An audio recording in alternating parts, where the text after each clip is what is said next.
Nog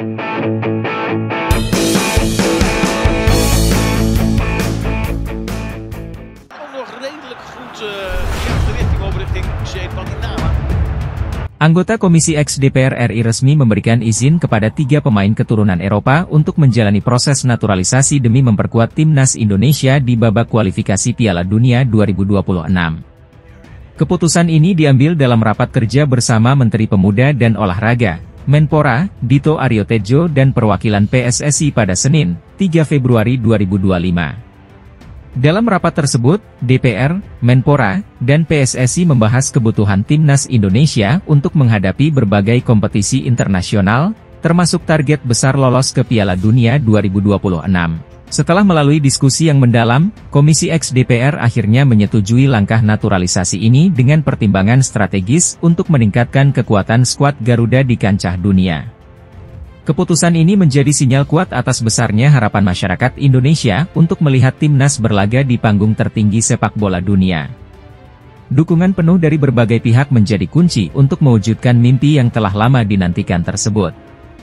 Sebagaimana diketahui, sepak bola Indonesia memiliki sejarah panjang yang dipenuhi pasang surut. Dari kegagalan hingga angan-angan yang tak terwujud, bahkan pernah mengalami sanksi FIFA akibat konflik internal di tubuh PSSI.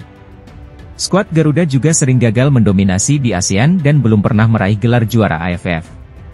Namun, keadaan kini mulai berubah. Indonesia menjadi satu-satunya wakil ASEAN yang berhasil melaju hingga babak ketiga kualifikasi Piala Dunia 2026 zona Asia. Pencapaian ini membuat sejumlah negara ASEAN merasa terancam dengan kebangkitan sepak bola Indonesia. Langkah naturalisasi ini diharapkan menjadi langkah strategis untuk memperkuat skuad. Ketiga pemain keturunan yang akan dinaturalisasi diproyeksikan menjadi bagian penting dari timnas dalam menghadapi laga-laga berat di kualifikasi. Dengan semangat kebersamaan dan dukungan dari seluruh elemen bangsa, timnas Indonesia akan berjuang maksimal untuk membawa nama merah putih berkibar di panggung dunia. Semua pihak kini berharap para pemain menunjukkan performa terbaiknya di lapangan, membawa Indonesia lebih dekat ke Piala Dunia 2026.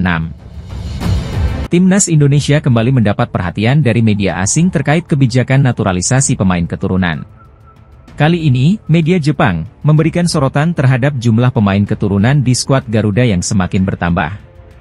Sebagaimana diketahui, timnas Indonesia bakal kembali diperkuat oleh pemain naturalisasi baru jelang kualifikasi Piala Dunia 2026 pada bulan Maret. Salah satu nama yang dipastikan segera menyelesaikan proses naturalisasi adalah Ula Romeni, striker asal Oxford United. Selain itu, 2 pemain keturunan lainnya, Tim Gepens dan Dion Marks, juga tengah dalam proses untuk memperkuat timnas Indonesia U20 di bawah asuhan Indra Syafri. Menurut Menteri Pemuda dan Olahraga, Dito Aryo Tejo, proses naturalisasi ketiga pemain ini telah masuk dalam agenda pembahasan di DPR RI. Jika tidak ada kendala, mereka dijadwalkan akan mengucapkan sumpah sebagai warga negara Indonesia, WNI, dalam waktu dekat.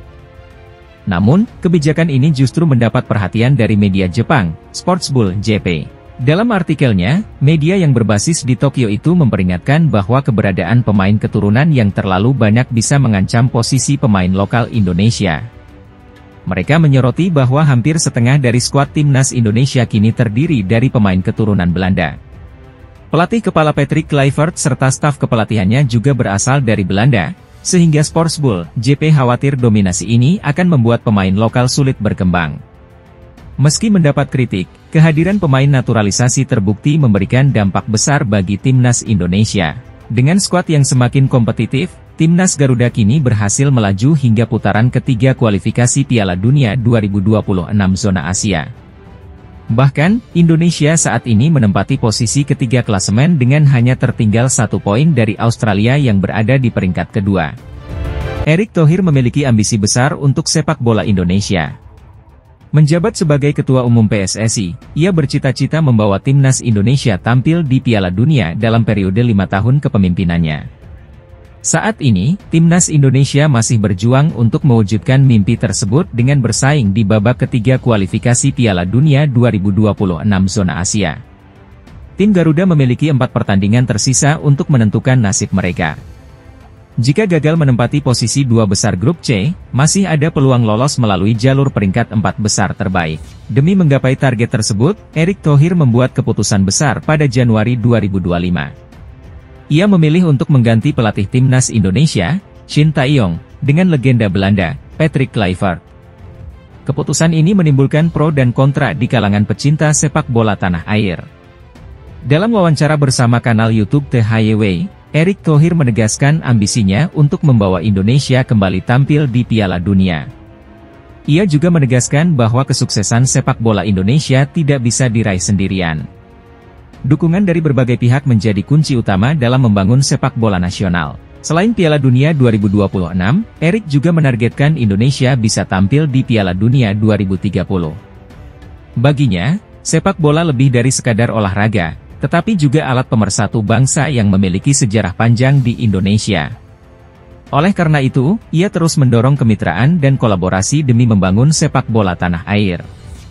Mampukah timnas Indonesia mewujudkan ambisi besar Erick Thohir? Semua akan ditentukan dalam perjalanan tim Garuda di sisa laga kualifikasi Piala Dunia 2026. Ketua PSSI Erick Thohir bersama Sekretaris Jenderal KNVB, Guy De Jong, membuka peluang terjadinya pertandingan uji coba antara timnas Indonesia dan timnas Belanda di masa mendatang.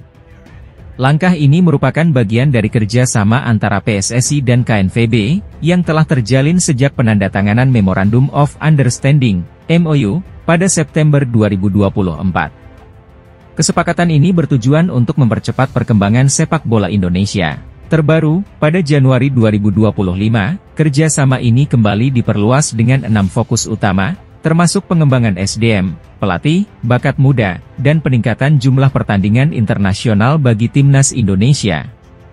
Dalam wawancara di kanal YouTube The Highway, milik gelandang timnas Indonesia Tom Haye, Erick Thohir dan Guy De Jong membahas potensi pertemuan timnas Indonesia dengan timnas Belanda. Soal itu, termasuk ke dalam beberapa diskusi yang kami lakukan, ujar Erick Thohir. Guy De Jong pun menimpali bahwa wacana ini sudah sering didiskusikan. Namun, ada beberapa kendala yang perlu diperhatikan. Tidak mudah karena jadwal pertandingan, dan juga dengan perbedaan zona waktu. Saya pikir itu akan sangat bagus, kata Guy De Jong. Sejauh ini, satu pertemuan antara Indonesia dan Belanda sudah pernah terjadi, namun bukan di level timnas putra. Pada 25 Oktober 2024, timnas Indonesia Putri harus mengakui keunggulan timnas Belanda Putri dengan skor telak 0-15. Selain laga uji coba tim senior, kerjasama antara PSSI dan KNVB juga mencakup pengembangan berbagai sektor dalam sepak bola Indonesia. Menurut Guy De Jong, kolaborasi ini melibatkan berbagai level tim nasional, termasuk tim putri, tim muda, e-sports, hingga futsal. Kami sudah melakukannya untuk timnas putri, e-sports, banyak tim muda, dan juga futsal. Jadi, ada banyak peluang di mana kami bisa menunjukkan perkembangan, ungkapnya. Salah satu tantangan terbesar dalam merealisasikan laga timnas Indonesia versus Belanda adalah jadwal padat kedua kesebelasan. Dalam waktu dekat, timnas Indonesia akan menghadapi lanjutan putaran ketiga kualifikasi Piala Dunia 2026 zona Asia, sementara Belanda bakal bertanding di perempat final UEFA Nations League A 2024-2025. Meski belum ada kepastian kapan laga ini bisa terjadi, wacana pertemuan antara Indonesia dan Belanda tentu menjadi kabar yang menarik bagi pecinta sepak bola tanah air. Asisten pelatih timnas Indonesia, Alex Pastor, telah merancang gaya permainan Garuda yang disiapkan untuk lolos ke Piala Dunia 2026. Dalam wawancara dengan Live Televisie di Belanda, Pastor menegaskan bahwa fokus utamanya adalah kemenangan. Pastor menyebut dirinya sebagai seorang ahli strategi yang ingin memastikan bahwa para pemain memahami pendekatan taktik yang diterapkan. Saya selalu melihat diri saya sebagai ahli strategi. Saya pastinya ingin menang, tetapi keputusan yang diambil harus memiliki dasar yang kuat agar bisa diandalkan oleh para pemain dan seluruh tim, ujar Pastor. Ia menambahkan bahwa sepak bola yang ia sukai akan selalu ia coba terapkan dalam pelatihannya. Menurutnya, taktik bukan hanya sekadar teori, tetapi harus dilatih dan dipraktikkan dengan baik oleh para pemain. Dalam pernyataannya, Pastor menegaskan bahwa ia tidak ragu untuk menerapkan strategi apapun selama bisa mengamankan kemenangan. Saya hanya fokus yang penting menang. Jika harus menurunkan formasi 9-0-1 untuk menang, saya akan melakukannya. Tapi itu hanya asumsi, katanya.